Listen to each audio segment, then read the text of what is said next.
এখন দেখাবো আমি কিভাবে মুসল্লিরা ইজতেমার মাঠের ভিতরে প্রবেশ করছে।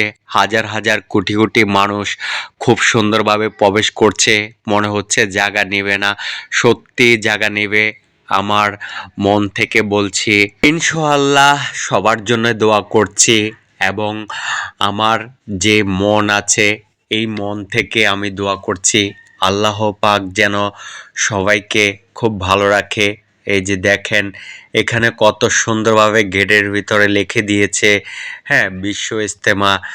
আর এই ইজতেমার গেট দিয়ে সবাই প্রবেশ করতেছে, আমিও করেছি, এবং আমার মতো আরও অনেকেই আছে এই গেট দিয়ে প্রবেশ করতেছে।